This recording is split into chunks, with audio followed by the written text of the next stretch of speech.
Assalamualaikum warahmatullahi wabarakatuh. Pertama-tama, marilah kita panjatkan puji syukur terhadap kehadirat Allah Subhanahu wa Ta'ala yang telah melimpahkan beribu-ribu nikmatnya terhadap hambanya, baik nikmat Islam, iman, dan juga nikmat sehat walafiat. Sehingga pada pagi hari ini saya dapat menyampaikan dakwah saya dengan lancar di videonya.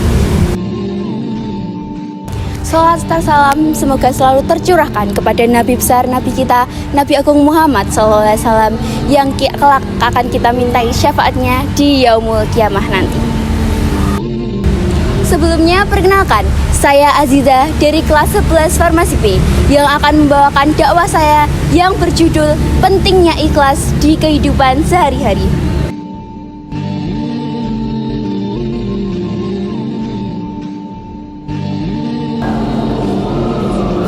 Ikhlas adalah amalia hati yang tingkatannya sangat tinggi. Ikhlas berbeda dengan sabar yang merupakan pencerminan atas suatu ketetapan, ketentuan, dan sesuatu yang mengenai diri seseorang. Ikhlas justru sebaliknya, di mana baru akan terlihat setelah terjadinya suatu amal.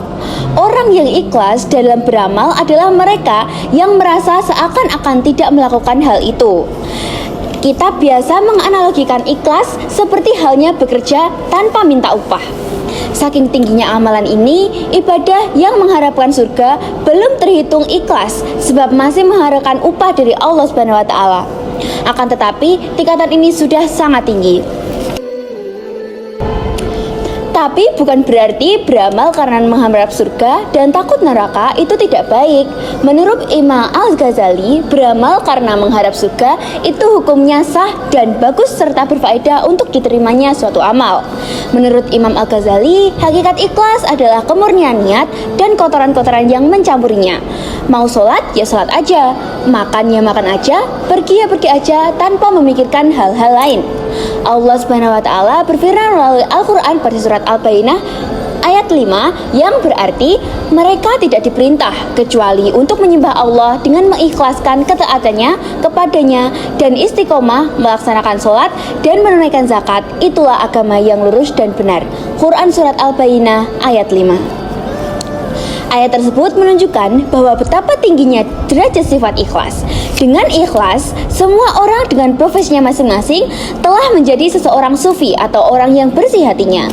Dengan didasari rasa ikhlas ini, seseorang pedagang akan menjadi pedagang yang baik dan jujur, seorang petani menjadi petani yang baik, dan pejabat menjadi pejabat yang baik, dan seterusnya. Menurut Imam Al-Ghazali, semua manusia akan rusak kecuali manusia yang berilmu. Semua manusia yang berilmu akan rusak kecuali yang mengamalkan ilmunya. Dan semua manusia yang berilmu yang mengamalkan ilmunya akan rusak kecuali yang ikhlas. Dan orang-orang yang ikhlas pun masih dalam keadaan kekhawatiran yang besar. Dari ungkapan Imam Al-Ghazali tersebut, semua ilmu dan amal akan sia-sia jika di dalamnya tidak ada sifat ikhlas. Ilmu dan amal itu tidak dapat dibanggakan. Bagaimana mau dibanggakan? Sedangkan yang ikhlas saja masih dalam keadaan khawatir yang besar. Maka Bapak Ibu dan sahabatku sekalian, mari mulai kita saat ini tanamkan rasa ikhlas. Kemanapun kita pergi, jangan lupa kita kantongi rasa ikhlas.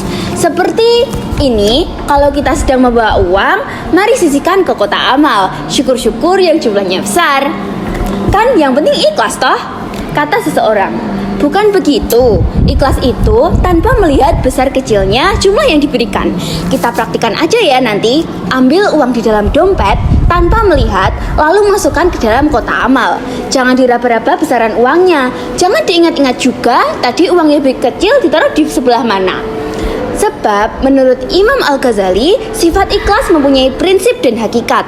Kalau kita sudah mencari-cari alasan, prinsip dan hakikat itu akan hilang. Demikian yang bisa saya sampaikan. Semoga ada manfaat yang bisa kita ambil dalam dakwah ini untuk kita terapkan dalam kehidupan sehari-hari. Wassalamualaikum warahmatullahi wabarakatuh.